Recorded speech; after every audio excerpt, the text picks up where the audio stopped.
Riz, so great to be able to chat with you. Thank you so much for being on the Stronger podcast. It's a pleasure, mate. Thanks for having me, man. Yeah, look, this podcast is about resilience, stronger mental health, living a meaningful life. And I'm so excited to be able to talk to you because I feel like in so many ways you embody this and you live this, and you've come from a really interesting background. So we're going to get into that today. But, mate, it's so exciting to be able to chat with you. So a little bit about yourself. In one sentence, can you describe yourself? Yeah. Thug turn healer. Wow. Thug turn healer. Okay. So that evokes so much curiosity.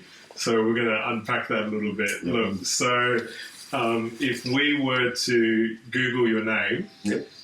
Which I haven't done yet actually, but if we were to Google your name, I'm sure there's going to be a whole bunch of things that come up, right? Yeah. And what kind of things are going to come up? The first thing that will come up is my status in my past life, in my past living situation. Yeah. I was a gang member, former high-ranking gang member of a certain Middle Eastern crime gang. Okay. It started out in the early 90s. Yeah. For me, it was a rite of passage, I suppose. My father being a nightclub man, and him and my Uncle Vince had a nightclub in Northbridge during the early 80s, and I thought that I was entitled to that way of life after watching Scarface and stuff like that. But your uncle's called Uncle Vince. Like, yeah. I mean, that itself sounds like a movie. Right. So, yeah, it's just stereotypically fitting. Yeah, okay. But, if you look me up on Google, it's pretty ruthless what they've written about me in Wikipedia. Yeah. They have me on a site called Revolvi and another site called Gangsters of Oz, with my links to Western Sydney gangs, car rebirthing rackets. They've got me linked in with fixing a Danny Green and Paul Briggs fight. Yeah, wow. So there's a couple of things on there that you read about me. Yeah. Nonetheless, it's not who I am. It doesn't define the path I'm living now. But yeah, absolutely. So over how many years have you been in and out of prison, and what's that been like? So it was rough growing up. Mother and father were separated. Okay. So for me, it was a go to wherever I felt comfortable at the time. Basically, I lived with my father. Yeah. But my mother was more of a comfort zone after sort of getting hooked up with drugs. I started smoking weed at a young age. I was about 11 years old. 9 years old, I had my first introduction to marijuana and 9 years old. 9 years old. Wow. Yeah. So from there, it led on to my first introduction to heroin, which was at 13 years old. So it was heroin and amphetamines at the time. So back in the early 90s, 92, 93, there was a big influx of heroin and amphetamines. And I got my hands on some through a close family member, friend. Yeah. Decided to go back to my mother's house and try it. And after doing so, it stuck with me. It was Really? it was game over. From the first time I injected it, I was intravenous. Yeah. So from the first time I injected it, I was stuck. I was hooked. So Wow. for me, growing up, I served a different purpose in life. I didn't serve a higher powers purpose. I served my own purpose. I served the purpose of gains. Yeah. And I started going to jail. My first jail sentence was in 1997. I was 17 and 10 months old, and I entered into the prison system as a man, as an adult. Okay. They didn't give me the opportunity to go to juvenile. I saw juvenile briefly, Yeah. but my extensive history started in 1997. I went to Hakea, then Casuarina. It was a big stint. It was a very big stint. All up from 97 to 3 years ago, I served 15 years jail. So I've been in and out for the last 23 years. I've seen 7 to 8 years freedom out of the last 23 years. Wow. Yeah. And it's incredible how it sounds so easy to say 15 years. You can say that in a couple of seconds. Yep. But to live it is a completely different thing. It's daunting looking back at it. Yeah, I'm sure it is. It's nothing to... I'm not glorifying it. No. A bit. But for me, there was times that I would get to a point where I'd made a lot of money. I'd also done a lot of crime, a lot of bad things. Yeah. And I'd hit a stone wall. Yeah. So it was like I'd do something abrupt and get myself caught just to go and have that time away. Yeah. You know what I mean? Yeah. It would take me away from the whole fast pace, you know, you've got to keep up the street cred, got to keep up your status type of thing. That was my, believe it or not, it was my holiday. At the time, it was my holiday away from what was going on out here in the street. Yeah, wow. Yeah. So it sounds like there was quite a bit of trauma there that happened at childhood. If you're using drugs starting at 9 and then 13 to really heavy drugs, what was going on in terms of even family dynamics, I guess? I saw a lot of bad things growing up. Being my father, like I said, was in the nightclub industry. I was around him and his partners and friends and whatnot. Yeah. In the Northbridge scene in the late 80s, early 90s. And that was my first taste of what was going on. I mean, I'd seen a few bad fights go on, and it carried on from there. At my mother's side of the family, my mother was distant from all her family. Yeah. She only kept to herself, but she was an avid drug user herself. And I didn't know this until the age of 13 when, like I said, when I went home and I first tasted drugs. I'd left a bottle of water, an injection bottle, in my mother's toilet. Not knowing, after having my first injection, I walked out and she came out after using the toilet and she asked me what this was, and I said to her I had something in my eye. I said it was just a square of my eye. Yeah. She goes, I know what it is because I used to use drugs. Wow. So my mother and father separated at 4. Yeah. I never really had a safe zone when it came to, you know, a lot of rough instances. Let's just say, for instance, if I'd gotten into a fight in school and, you know, I'd probably, because I got stabbed at a young age, I came home and my father was like, you'll be all right. You're there. It's okay, Habibi. Really? In Arabic, he told me, Ma'alesh, never mind. Wow. So that was, you know, pretty, how you going? Yeah. Then my mum's side, my mum was a bit crazier. You know what I mean? She'd be like, oh, don't worry, we'll sort this out, blah, blah, blah. It got to the point where my mother actually, my mother used to take me to do robberies. Really? My mother used to use drugs with me intravenously. After finding out that I used drugs, Mum jumped on board and she said, where's mine, basically. Really? Yeah.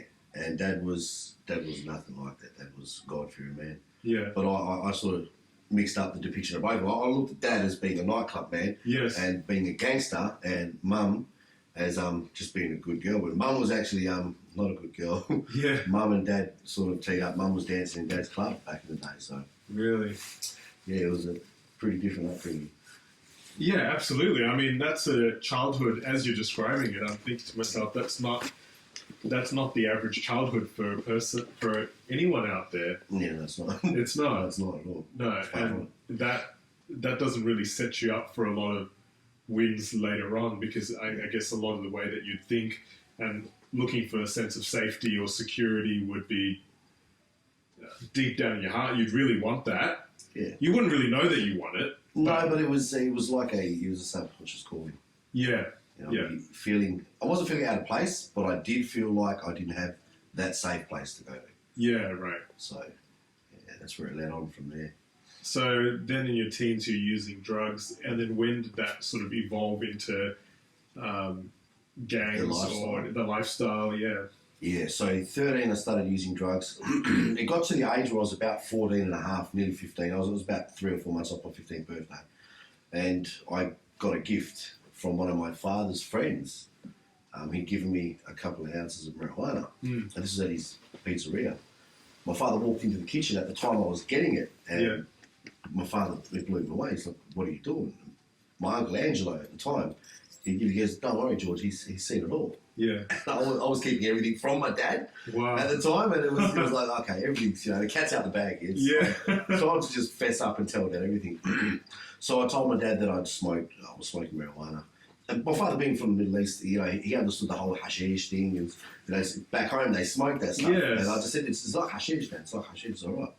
So my uncle gave me these 3 ounces of marijuana just before my 15th birthday, and lifted up his apron. And he had a pistol sitting behind his apron while he was making pizzas in the pizzeria in Northbridge. Wow. So he shows me this pistol. Yeah, I kid you not. Shows me, my father goes, come on, Angelo, what are you doing? And my dad's like, relax, but he knows not to say anything. So, yeah, that's the first sort of taste of I've got a bit of pull. Yeah. If there's anything. Yeah. So from there, I bumped into a handful of, excuse my language, but Greek-related cousins. Yeah. And at the time, we were having a bit of confrontation with a lot of Asian crews that were rising. Mm. And my cousins and brothers, and we all come together. And basically, we started to band together. Now, we had a handful of brothers go overseas, back to Lebanon and back to their motherland. And they came back with a handful of these necklaces with swords. Mm. And that's when the boys were handed a handful of these swords. Wow. So at the age of 15 is when we really kicked off. That was a quick spiral. As soon as we had this patch, so to speak. Yeah. We knew we had to make a stand. We knew we had to do something to you make sure that we're not going to be messed with, just as the Asian crews were doing at the time. So we did that, and through the first 2 years of banding together, we recruited 300 or so street members. Yeah. Wow. So we grew rapidly. Yeah. Yeah. Yeah, that just goes on from there. We've got brothers in Sydney and Melbourne. I've got brothers in a crew called Notorious. Yeah.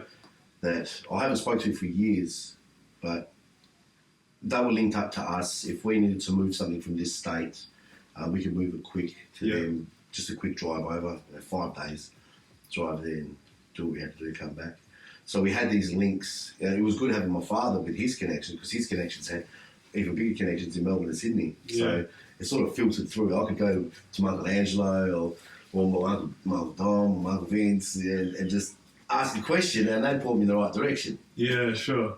So I had access. I had the keys to the city and the keys to the country at the time. So and I'm guessing that power sort of made you feel quite invincible, I suppose. At the time, yeah, for sure.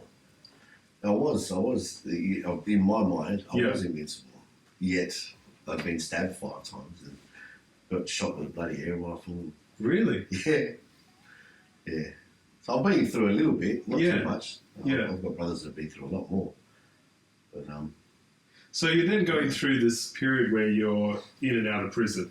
Yep. And as you're going through prison, what are a couple of things that you notice about prison life? What are some big things? To people who are looking from the outside, never been in prison, never experienced that, what should they know about prison? It's a dog-eat-dog world. Mm. You don't just walk into a prison yard and keep your head down. Yeah.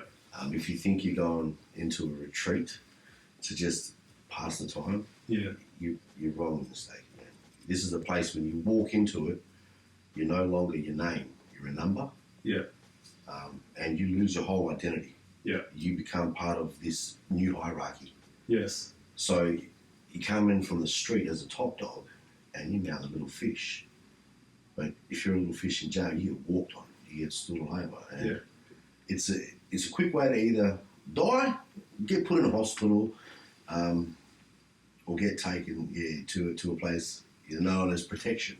Yeah. And for me personally, not really a place you want to go. I'm not going to neither. I'm going to carry what I had out here and there, and I did that. Yeah. So what I did was the first couple of months I was in there, I had a few confrontations. Mm. And I had a couple of brothers that knew me from the inside, from out here. So I made a stand, got into a bit of a fight. I got stabbed in the back twice, and the person that stabbed me, I stabbed them back. Yeah. I stabbed him in the face. I think it was about 5 or 6 times. It got to the point where his left eye, the blade that I had, it skipped up his cheek and hit him in the left eye. So I got an extra 2 years added on to the sentence I was doing for grievous bodily harm. Really? Yeah. It was going to be an attempted murder charge, but because there was cameras and it showed that he attacked me first, it was self-defense. So. Yeah, wow. Mate, so moving on then, you've gone through this journey of in and out of prison, and at what point did you start to kind of feel like, you know what, I'm not sure about this cycle that The I'm realisation. in? When did that moment sort of hit you? Dude, I can't say that it didn't happen over weeks. It wasn't a gradual thing. Yeah. It was instantaneous. Really? Yeah, and it was in my last sentence. So Yeah. I just finished my last sentence coming on 2 years ago now. Yeah, wow. And what happened was it was a confrontation of a different sort. I didn't expect this from no man. Yeah. But my cellmate at the time Yeah. came up to me and started cross-referencing the Bible and stuff like that. At the time I was a Muslim. I converted to Islam. And he started cross-referencing the Bible to me. I was like, dude, I don't want to hear this. I know all about the Bible. I know about Jesus and everything. That's wild. It got to the point where he prayed. He asked to pray over me, and I said, you know what? Couldn't hurt. I said, go ahead, pray over me. Mid-prayer... Do the accent. You got to do the accent. All right. You got to do the accent. He's a Malaysian-American guy. A Malaysian-American. Yeah, Alfred Elravelli. He's a top man. I love him. He actually said to me, he goes, Riz, brother, let me pray with you, brother. I was like, come on, man. He's like, please, bro, let me pray with you. I said, all right, go ahead, pray. And he wants to pray over a Muslim celly. Yeah, so he's from Singapore. So he's from a predominantly strong Muslim background. Yeah. But he's a Christian himself. Yeah. So I said, yeah, go ahead, bro. Mid-prayer, I just broke out and cried. I don't know what it was, man. I don't know. I still can't explain it. But I do sort of get the understanding now how the Holy Spirit works. So for me, it was the Holy Spirit just flushing me, cleaning my body. Of all this negativity, of all this wrongdoing. And yeah, it was crazy. The feeling was a feeling of peace. For the first time in my life, I felt peace. For the first time in your I life. felt peace. Yeah. I didn't feel like I had to go out of my cell and carry my chest out and have this facade about me. Yeah, it dropped off. So I did the sinner's prayer with him and I received Jesus Christ as my Lord and Saviour. Wow. Yeah.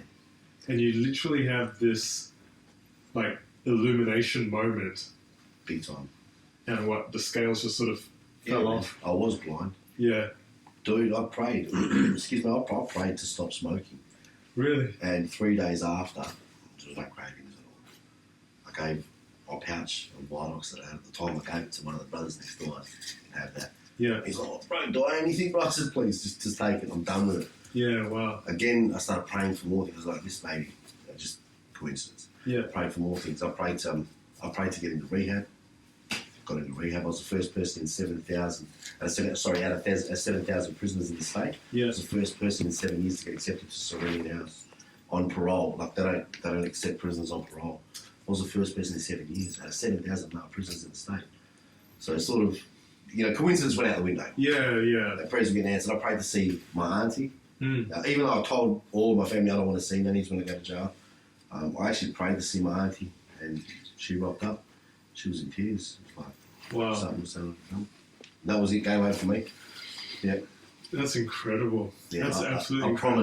promised the Lord that wherever I go, I'll let everyone know what my life was like and how it turned around. It's all glory to Him. That's incredible, mate. That's absolutely incredible. So tell me this, because you were part of a well-known and substantial gang in Australia, for people who don't know anything about that life, other than occasionally seeing people that perhaps look real menacing or scary or ride past in a big pack of motorcycles,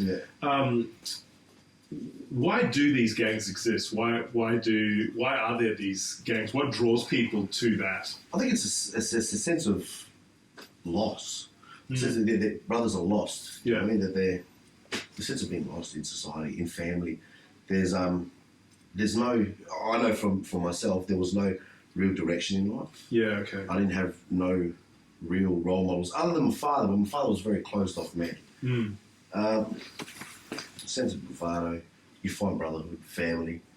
Every one of the brothers that I knew and that were part of the gang I was in, they were missing something in their life, and it had to do with family. Yeah. So I think it's being a part of a gang, you find a sense of worth. Identity. Identity. You have identity. Definitely. Yeah, okay. Yeah. You find who you are, but not who you're meant to be. Yeah, that's interesting. What do you mean by that? Okay, so I found who I was, and it was someone that was trying to fit in, someone that was trying to feel that I didn't need to worry or I need protection for myself. Yeah. Who I'm meant to be is a man that looks out for others in the right sense, brings them to the light. You know what I mean? Like, keep them away from the negative, put them on the right path. Yeah. I've seen all that. I've done it. I've lived it. I'm alive still. Thank God I'm still healthy. Yeah.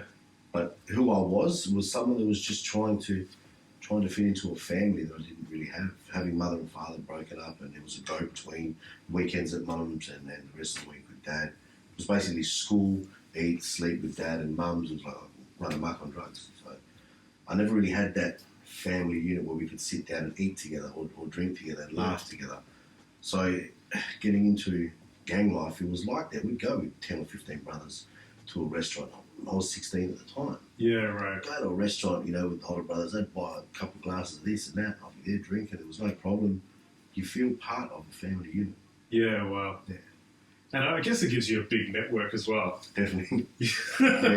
Which, when my wife and I had dinner with you and your wife, we walk into a random bar that you've never been into. Yeah, I've never been here. This is the first time I've taken And you basically know people in every corner of that entire bar. I'm sorry people about that night. Behind the bar, and also people who are just sitting there having dinner.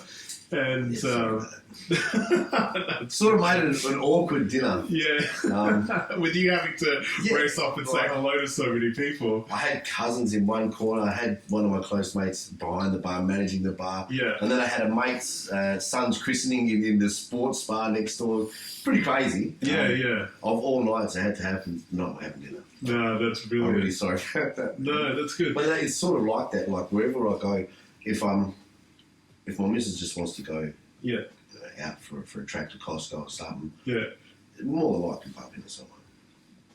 Even if we're going to, like, especially when we go to Northbridge, or if I take my wife out to dinner, we usually bump into a handful of people that I know. Yeah, sure. Yeah, even shopping. That's funny. I'm going to ask you a couple of random questions. Yep. So, you've been in and out of the, I guess, the legal system, prison, in, out. Is the police system and the policing in Australia, is it working? Is it no? Why? A lot of police are actually abusing their power. They're not policing correctly. It's I think it's a free for all when it comes to the cops, to tell you the truth. I used to have a hatred towards them. Yeah. I realised they're just doing their job. Now I realise they're doing their job. Yeah. But at the time, let's just say, for instance, there was a raid or something, and there would always be 3 or 4 cowboy cops there that would be heavy-handed, or, they'll be the ones that lay the charge on you for 3 or 4 ounces of drugs. Yet when you go to court, you're getting charged for 2 ounces. Where do the other 2 ounces go? Yeah. So at the time, there was a lot of police actually getting urinalysis and stuff like that because they were accused of being on drugs. Really? Yeah, so their abuse of power was for their own personal gains. And we knew it. Yeah. We even got pulled over a couple of times. And they grabbed drugs out of the bum bag and the cash and sent me on my way. So, are you for real, mate? Yeah, wow. And then they'd be like, you better rack off now. Yeah. Don't say a word, or we'll come down on you hard. We've got things that you don't know, and blah, blah, blah. I wasn't going to complain. I'm out of there. You know what I mean? Sure. Yeah. That's what it's like. Yeah, the police aren't doing their job. Yeah. Okay. There's a bunch of rookies in every generation of the police force that are coming up that will see the easy way out. Yeah. Right. And is prison enough of a deterrent for people to stop? No, not one bit. For me, I walk into a prison and it's, like I said, it's time out for me. It's just time out. And that's the scary thing. You're supposed to go in there and reform. Yeah. It's supposed to be somewhat of a reform centre, but it's not. You actually go in there. I call it a concentrated crime camp, because you go in there with knowledge of the street and you come out with this heightened knowledge, this new learning of ways and means to create more money and more drug avenues. Wow. It's crazy. And I guess more of a network as well. Yeah. You band together with people that you never thought you banded together with in order to make amends with other, I suppose, rivalries and whatnot when you're in jail. So when you come out, you've got two rival crews that have patched things up inside. So you can make a bit of money together outside. Yeah. Yeah, it's a bit crazy like that. So when we're talking about drug addiction, obviously you got hooked at a really young age. Yeah. Was it something that you ever tried to get away from yourself? Once. Yeah. Yeah, once I tried to get away from it. About 6 years ago, I went to Shillong House, and I asked a friend of mine there, he actually is the main man there, Peter Lyndon James. I asked him if it was okay if you take me on board. And at the time, another brother of mine was already in there, and Pete just said to me, "I'm not having two roosters in here. Yeah. You can't have two roosters in the same pen." So he turned me down and walked away, and that's when I did my last sentence. So I did attempt it. Yeah, I also attempted Cyrenian House that same week. Yeah. That Pete knocked me back. I went to Cyrenian House, but I had some implants put in, some naltrexone implants, and I went there for 3 weeks, and then they started playing up, and they were rejecting out of my body. So I had to go to the emergency room at Royal Perth, but they refused to remove the implants. Yeah. Because the doctor that put them in was a specialised doctor for that. So they said, you better go see him. So I went to see him. He refused to take him out because there's $6,000 an implant. Wow. So I was in a bit of a way. So that's the only time that I did try. I actually put my best foot forward then, and that happened, the inflammation and then the rejection of the implants and then the knockback from Pete. Don't get me wrong, Pete, I love him to death. Yeah. He married me and my wife recently. Yeah. Wow. So he's a very good friend of mine, and what he does is amazing, man. He's an amazing man. But I did try to get abstinent, but it just never worked. What are your thoughts around, for anyone who's listening who perhaps is not, they wouldn't consider themselves addicted, but, you know, they think it'll be cool to try this or try that, or they occasionally have a bit of this or a bit of that. I mean, you've been there, done that. So when you look at people who are sort of like playing with it, what's your advice? What are your thoughts? Get out of the water before it gets too deep. Yeah. You don't want to... Before you know it, it just takes over. You might be having a social snort or smoke or whatever it is you're doing socially. Yeah. And you will find that there will be some form of speed hump that you'll come across and you'll realise that, you know, what you've been doing as a social thing can actually be used as a mask. Yeah. So whatever you're facing, whether it's trauma, some sort of anxiety or disability in yourself, you go to that. Yeah. And that'll be your crutch. So whatever you're doing socially, be mindful of the fact that you don't need that to have a good time. Isn't it amazing how we always think we're a bit smarter? Yeah. Like, for sure. I remember when I was inside, the amount of conversations that you'd have with people who think they're smarter than, you know, the drug squad and TRG. I'm smarter. But like, you're in here. Yeah, you're clearly not smarter. You're part of the system. You're part of the whole structure of not being smart. Yeah. You are underneath the prison, not above the prison. If you're in jail, you're obviously not smarter. Yeah, that's true. So you go in there and they're all like, no, they caught me because I stuffed up here, stuffed up there. It's yeah. Okay, mate. If you realise that at the time, you would have been smart. Yeah. And I think so when it comes to substance use, we all think we're smarter. Oh, I could just like dabble in a little bit or socially here or there. No, I got under control. But at some point, these things inevitably do take over. Yeah, it grows from having, let's just say in weight terms, if you were to go out on a weekend basis and have 3 or 4 points, you know, every week, guarantee you there'll be some sort of wild party or an event that happens that you up that. Instead of having 3 or 4 points that, you know, you go, we'll have 6 or 7 points because we're going to this rave. Yeah. And then that high takes you to a new sort of feeling in your body, new euphoria. Yeah. So then you're craving for that. The next time you have your 2 or 3 points, you'd be like, oh. Don't really feel it. Let's go that 7 points again. Yeah. And then you're on that new level, man. Your tolerance just jumps. With that one event, your tolerance just jumps. So that's how it grows. And then it goes from 2 days a week on the weekends. It actually grows to becoming, you know, through the week, gradually becomes, we'll take a bit Monday to keep us going at work to start us off. You know, we had a rough weekend coming down Sunday night. Let's have a bit Monday. Yeah, wow. Then Monday comes, you have 2 or 3 points. And then you come down by Wednesday. And then you're like, just have a bit more to get me through to Friday. And then it grows like that. Now, with your own personal journey, who have you become compared to who you were before? Were you ever an angry person? Were you? Yeah. You were? Yeah. I was a very angry person. Angry, violent. I had no respect for anyone. Mm. I respect for the brothers, that's it. I had only respect for those that were surrounding me at the time. Mm. Who I am now, I'm Riz. Yeah. I'm a man of God now, man. I will do everything I can to give glory to Jesus and everything. Yeah. It's a big difference. Like for me, let's just say I have a win at work, I thank God for it, man. If I wake up in the morning, I thank God for it. Yeah. Never used to be like that. How did you let it go? How did you? I prayed on it, man. It was taken from me. Like, there's no explanation. You can't fail in God. You can't fail how perfect He is, but it was all taken from me. All of that pain, everything, all of the unforgiveness, all of the bitterness, all of it was just taken from you. I did not have to cry anymore. I was filled with love after giving my life to Christ, man. It was crazy how it happened. Wow. Yep. Very crazy. And I still spin out of it. Like I said, it's been 3 years since I've given my life to Christ, and I still can't believe it. That's incredible.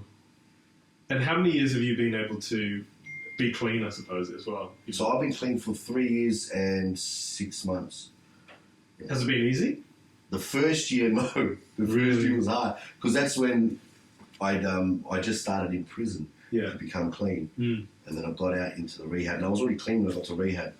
But there was some trying times. Was there? Yeah. There was a lot of broken souls in rehab. Yeah. And a lot of people trying to find themselves. Yeah. So that's where I was going. I went to rehab to try to find myself. I was already clean from the drugs, but just to try and find who I am. Yeah. And the reasons behind me using drugs. And I was bumping heads a lot with a lot of people in there. Really? It was like, the go-to way, the automatic thought was to go and get drugs to cope with nuts.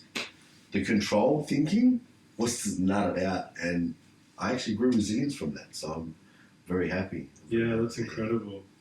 Now, a different part that we haven't spoken about is your Middle Eastern background. Yep. So when people look at Middle Eastern people, there's a lot of stigmas, there's a lot of stereotypes, and I think just because of the way it's portrayed in media, there's a lot of fear as well. Yep. So people are a bit afraid of Middle Eastern people for a whole range of different reasons. Can you tell us a little bit about Middle Eastern people? Because from my personal experience growing up, we've had Middle Eastern people who are very close to our family.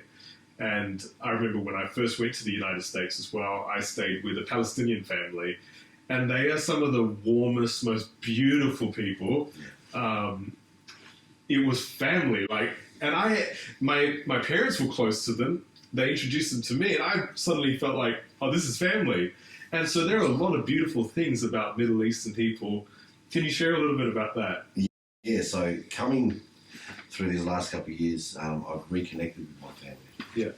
And what I lost through losing my father, that connection, that sense of family, which even though it was small, it was still powerful. My father was my best friend. Yeah.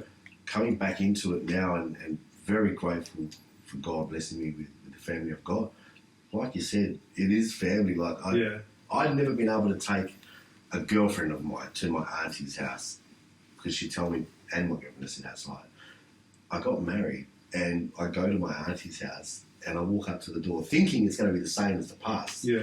And my auntie smacks my arm and she goes, "Is this your wife in the car? Bring her in the house." I was like, oh my God, this is new. This is all new. So wow. I'm blessed to say that my family are exactly like their family, loving people, warming, welcoming people. Yeah. They look at me at 100 kilos plus and they think I'm thin. You've got to eat more. Them type of people. You must eat more. You must eat more food. So it's, the stigma behind the whole Middle East thing is what's portrayed in media. You know, there's a lot of flack given to Arabs in general. Yeah. You know, I mean, not just your Lebanese or your Iraqi, just Arabs in general. Yes. There's a saying that goes around the street. You know, not every Muslim is a terrorist, but every terrorist is a Muslim. And that sucks because not every Arab's a Muslim. Yeah, true. But we're all painted that picture. Yes, so, yes. Yeah, it's misconstrued view on us, man. Arabs or Middle Eastern people in general, loving people. Yeah. They're really loving people. If there's anyone that's ever in need, we'd be the top of people to jump out. Like, even there was a couple of weeks back we saw, or maybe a couple of months now, we saw some people on the side of the road, a man and a woman laying on the side of the road. My wife and I had a brother of mine in the back. He's a Aussie guy, but he's been hanging around for some time now. And my wife just looks at me and she looks at my friend and she gives him some money, she gets just handed to him. And that's coming from my wife. But that's exactly what we are like as well. Yeah, We're the same type of way. If we see someone down and out, we'll help them. Yeah. Arabs have painted this picture of violence and war-torn and poverty-stricken. But really, we're rich with culture, man. We're rich with family. Yes. Very family-oriented people. Yeah. Rich with dance, rich with music. Yeah. That's awesome. Yeah, it is beautiful. And plus, we're rich with language. Yeah. We're one of the first ever spoken languages. Man. Yeah, that's true. You know? Yeah, absolutely. And a lot of English words even originate from... Right. The alphabet comes from the Middle East, you know what I mean? King Thoth of Egypt was the creator of the alphabet, creator of letters. Come on. That is beautiful. You know? But another thing in Egypt, I mean, Egyptians speak French as well. There's major French influence there. Yeah. Same to Tangiers, Algeria, Morocco. It's crazy. There's so much. There's an abundance of knowledge that you can learn from the Middle East. You know, this is the birthplace of man. Yeah, wow. In a biblical sense, it's the birthplace of man. It's where we all originated from. Yeah. So where to from here? What purpose have you found in the last couple of years? What do you want to be about? I just want to be about setting the standard straight when it comes to thinking that you want to live a life of crime and gangs, but knowing that you ain't going to get that way. I just want people to know that where I've been, it's not a nice place, and there's always that option to get out. And if you need a brother, I'm there. I want to be that ear or that shoulder, the guy that grabs you out of the dirt, out of the dark, and walks with you on your journey to better yourself in life. And that's what I'm at. I graduated last year just with entry-level Cert 4, and I've got my own business now. So it's a mentoring business, counselling business. And I want to help those that I mean, you would have seen so many people going in and out of prison just the same as you. Like, you would have been meeting them year after year as they're going in and out, in and out, in and out as well. So just being able to intervene and to cause that to help people to stop that cycle in their life, that's a powerful thing. That's a powerful thing. It's life-changing. I never had no one do it for me. So that's sort of another reason. I never had anyone put a hand out and say, hey, mate, do you need a hand? I can get you away from this. Just listen to me. I had to find it the hard way. And I don't want anyone else to do that. Makes any sense? Yeah. I don't want anyone else to struggle to find a way out or to find that support they need. Yeah, I'll be your brother. I'll be your father. I'll be your father figure, no problem. Let me walk alongside you in your journey and help you get to where you need to get. Yeah. Riz, I think when a lot of people look at gangs, prison, everything you've been through, to be really honest, just even the way you look, like you're a strong guy, got the tats, all of it, like the chains. I don't see the chain, but I know it's there. You've got all of it, right? And I think just even that look, for guys, us as men, there's a desire inside of all of us, I want to be the man. And there's a certain portrayal of that, I guess, whether it's movies growing up or film or TV, whatever it is, it's like, okay, I want to be the man, right? And you are a person who, you've been there. You've been through the whole process of trying to prove yourself and being that person too, being the powerful person, being the influential person, being the one that other people look to. And now you've gone through that whole cycle. It's kind of like this, right? It's like you went to the summit, saw there was nothing there, and decided to keep on moving on. Yeah, sort of like that. Can you just share just a couple of thoughts about what real being a man is? Real being a man is allowing yourself to feel emotions, allowing yourself to feel vulnerable, getting out of your comfort zone and growing. That's a real man. A real man will be there for the underdog, not try to be the top dog all the time. You know, I mean, what you see in front of you now is something that I grew, that kept me protected, you know, that kept me in a dominant way to stay alive. Yeah. But I actually wrote a release letter to myself. Really? Yeah, just as I left rehab, and I burnt that letter at the rehab, and it was basically stating to myself, you know, thank you for protecting me in my life and growing into this, but I need time to reconnect with the child me. Wow. So I did that, and I think the main thing for all men is to get out of the man box. It's a hard thing. We grew up as young boys with our fathers saying you can't cry, or, you know, dust it off, you'll be all right, or, you know, it's a woman's place to do this, it's a man's place to do that. That's all wrong. It's all wrong. It's filtered down. This intergenerational trauma crap is to stop it. So really get in touch with being a man. For me, getting in touch with your child you, and saying to yourself, it's okay to cry, it's okay to feel, it's okay to hurt. You don't need to run and mask it, but voice it, speak it out. Yeah, wow. As being a man, using your voice. I figure for myself personally, I feel that I'm more of a stronger person now. Absolutely, you are. I can do that. Yeah, because you've got in touch with who you actually are on the inside. Yeah. Who you really, really are. Who God was with me. Yeah, absolutely. Yeah. And on that note, just what has life been for you since experiencing God on a different level? Beautiful. He's blessed me with a wife. Yeah. I prayed to get through my studies. He blessed me with where I'm at now with my certs and my studies being graduated. Blessed me with work, blessed me with family. Is it more than religion? Yeah, I'm not a religious person. Yeah. I'm not a religious person, but I Because people that are hearing you who maybe have no context, right? Yeah. Don't believe in anything. I went to church when I was 15 years old, you know, for a Catholic mass or something like that. Don't get it wrong. Yeah. I'm not a part of a Christianese society. Yeah. You know, I'm not super spiritual. Me personally, I have a great connection with God. I have a very alive relationship. It's very active. And I've said this in another interview that I did, that I'm connecting through God every second of every day. Thanking, praying, asking for guidance, asking for wisdom, asking for direction at every step of the way. I don't just, in bad times, like, oh, God, help me. Yeah. Or in good times, like, thank you, God. It's everything in between for me. Yeah. It's not, I don't go to the next man's house and say, have you heard of Jesus? You're in Christ? Yeah. It's not like that. You know what I mean? Yeah. For me, it's like, if you step to me and you ask me what it is that's helped me in life to get me where I'm at, of course I'm going to say, I give glory to God. Yeah. Because that's what it is for me. Yeah. You know what I mean? I have a very, very beautiful relationship with God. And I don't try pounding it on the next bloke. Yeah. I just want them to know that if you want to know my story, he's the main part of it. Oh, yeah. That's incredible. I mean, especially since you've just been through so much. Do you sometimes wake up remembering traumas? Yeah. You do? Yeah. And I let myself sit in it. Mm. It's the only way you get resilient. I don't mask no more. I don't run. And if I need to, I've got my best friend right next to me. I married her.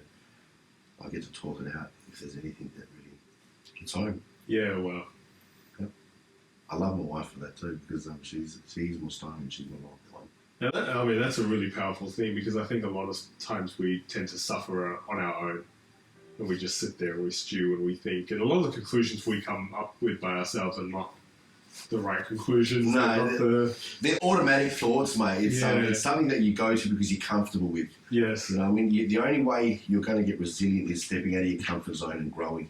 Yeah. And I was allowed to do that with going into the rehab. I was allowed to, peel back the proverbial onion and find who I was underlying. You know what I mean? And it's given me the opportunity to grow that resilience muscle. Yeah. And be able to sit in uncomfortable situations and know that it's going to be okay in 5 minutes. Yeah. That's so good. Riz, I know your story is going to impact so many people, and just even people listening to this are going to be so inspired just by what you've come from, where you are right now, where you're going. And before we end this, though, I want to give a little plug, because you're a very talented man. You are. Thanks. And I think one of the funnest parts about our dinner a couple of weeks ago was just you doing a multitude of accents, one after the other. It was absolutely brilliant. And so I know you have a desire to also act and be in TV and film, don't you? Right, yeah, I'd love to. Yeah, I think that's definitely going to be there on the horizon for you at some point, mate. You have a... Look, whatever the calling, I'm taking you with me, man. You're a brother. Yeah. Thanks so much, Riz. Thank you very much. You're wonderful. Cheers, mate. Cheers, mate.